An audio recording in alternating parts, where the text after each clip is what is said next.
فلوسك يا برنس مش هتطير، صح؟ صح. صح. Yes, of course. Let's do it. alright. اللينك ده يا اسطى لو دوست عليه هتفتح حساب مغلق وهتاخد معاه معاملة محترمة شوية، صح كده يا كريم ولا لا؟ صح. صح. صح تاني. أنا أندي أرت موان.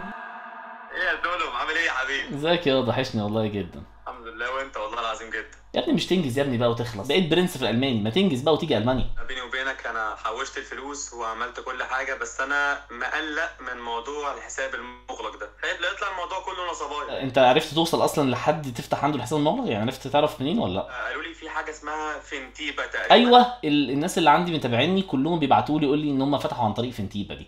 طب دي حاجه موثوق منها يعني، انت تعرفها شخصيا؟ استنى انا ممكن اشوفها لك حتى اونلاين قدام اللابتوب دلوقتي، زي بنوك او شركات اونلاين وبتفتح الحسابات.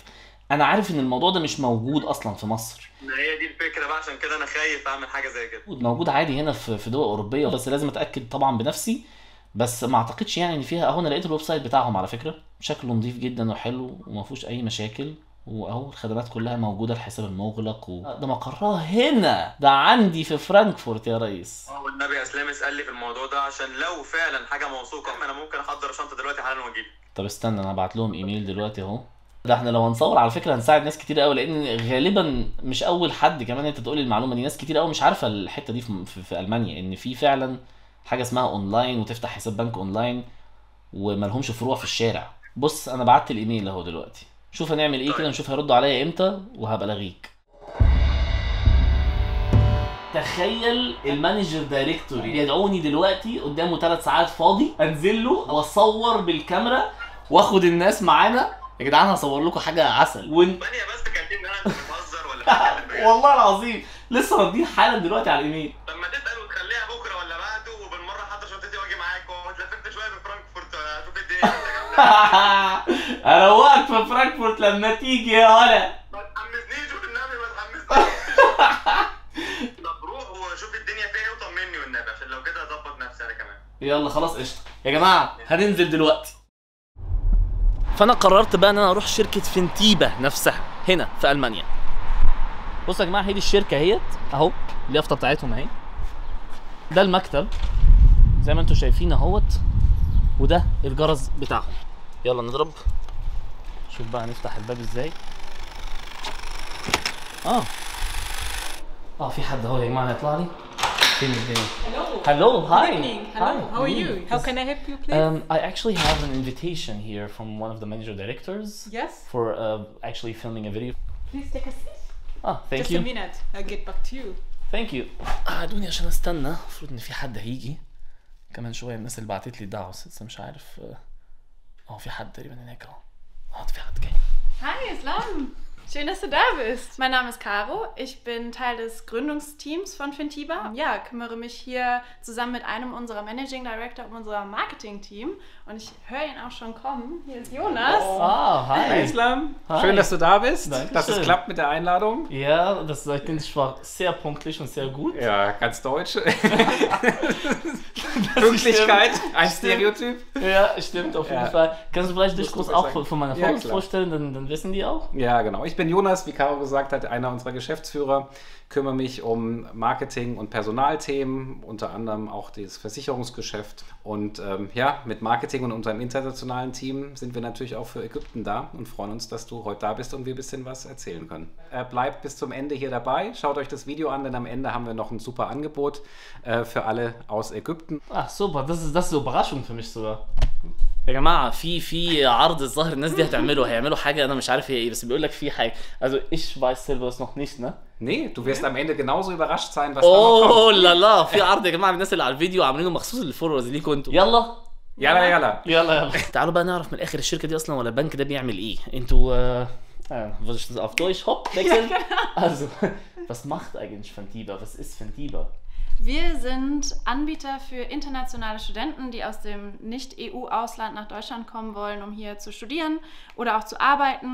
und wir bieten ein sogenanntes Sperrkonto an. Das ist ein Finanzmittelnachweis, den man benötigt, um ein Visum hier für Deutschland zu bekommen. Damit zeigt man, dass man genug finanzielle Mittel hat, um hier in Deutschland leben zu können.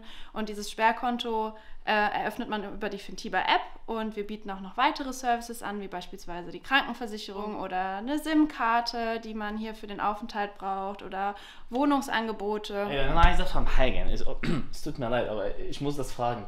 Seid ihr eine Firma oder eine Bank? Bank oder Firma? Was Genau. ist für Fintiba hier? Also wir sind erstmal, genau wie Karos gesagt hat, ein Anbieter, der den Leuten auf dem Weg nach Deutschland hilft. Und damit sind wir eine Firma und für die Bankprodukte arbeiten wir mit einer Bank zusammen. Also wir haben keine eigene Banklizenz, aber unsere Partnerbank ist komplett lizenziert von der deutschen BaFin, also das ist die Regulierungsbehörde, beaufsichtigt. Und auf der Infrastruktur unserer Partnerbank bauen wir alle Prozesse und bieten damit das Sperrkonto an. Und wie heißt die Bank? Das ist die Sutor Bank in Hamburg. Kennt Sutor man Bank in nicht, ist eine B2B-Bank, ist ganz normal reguliert, aber hat keine Filialen, wie man jetzt irgendwie eine andere deutsche Bank kennt. Komplett deutsche Banking-Infrastruktur, also die Kunden haben eine deutsche IBAN. يعني من الاخر يا جماعه هم كده من الاخر طلعوا شركه مش بنك ولكن هم متعاقدين مع بنك في هامبورغ اللي هو قال عليه اسمه سوتو دوت والبنك ده هو اللي بيفتح الحسابات وهو اللي بيعمل كل حاجه هي الشركه بتقدم الخدمات بس هم الاثنين شغالين اونلاين وليهم لايسنس موجوده هنا في الاتحاد الاوروبي في المانيا بالبنك. طب يا جماعه تعالوا بقى نتفرج على فينتيبا ونشوفها عامله ازاي. Können wir vielleicht eine Tour zusammen in Fintiba machen? Sicher. Können wir machen, gerne. Ja, Dann super. kommt mit, ich zeige euch das Office. Viel Okay. Spaß. So, also es geht direkt hier los im Empfangsbereich. Also jeder, der hier reinkommt, wird auch Bailey kennenlernen. Und dann geht es hier direkt weiter in unsere Kundensupport-Area. Also jeder, der uns eine Anfrage schickt, per E-Mail oder per Telefon anruft, landet hier. Man sieht, es wird schon sehr interaktiv. Aber hier, das ist unser gesamtes Team. Man sieht, aus aller Welt haben wir Leute hier bei Fintiba. Also unser Team besteht aus mittlerweile 20 oder mehr als 20 Nationalitäten. Ägypten ist einer unserer größten Märkte. Viele sind aus Ägypten. Deswegen haben wir auch in unserem Marketing-Team jemanden, der sich speziell um Ägypten kümmert. Sein Name ist auch Islam. Ja, Islam. Genau. Wir haben Oi. auch einen Kollegen aus Ägypten, das stimmt. Das ist super. Ja, Islam unterstützt uns im Marketing-Team. Er ist für die MENA-Region verantwortlich dort. Genau. Und شön. في واحد يا جماعه هنا باسمه اسلام اهوت على اسمي يعني من الاخر لو انت عايز تفهم حاجه بالعربي ومش فاهمها تعال الحاج اسلام اهو صاحبنا وحبيبنا اهو. Does that mean that you might be in Egypt one day? Yes, for sure. We are planning that. Yes, we would love to visit you in Egypt. We are also Well, having... let me take this exclusive, okay? So if you're gonna be in Egypt, that must be happening through me. All right. Okay? You will come We with have us? to, exactly. I have to join this journey definitely. Of course. And we have to prepare really this awareness to so many people because it's missing in Egypt. Yes, of course. Let's Yeah? do it. All right. Alright. Und es kommen auch viele Fragen rein. Wie kann man uns kontaktieren? Gibt es uns wirklich? Ja, natürlich kann man uns kontaktieren per E-Mail, per Telefon. Ihr könnt hier in Frankfurt bei uns vorbeikommen. Wir haben unser Office hier.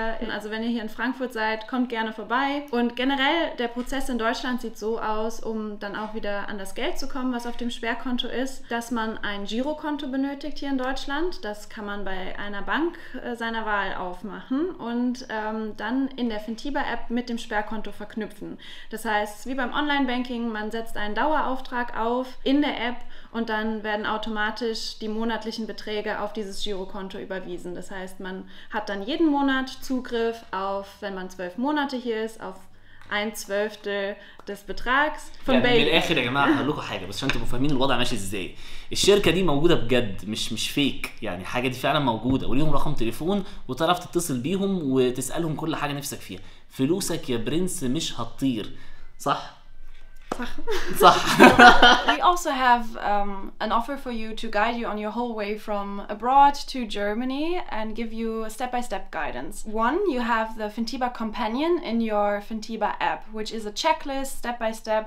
You get guided through the whole journey from university application over the whole preparation phase until you arrive here, what you need to do step-by-step.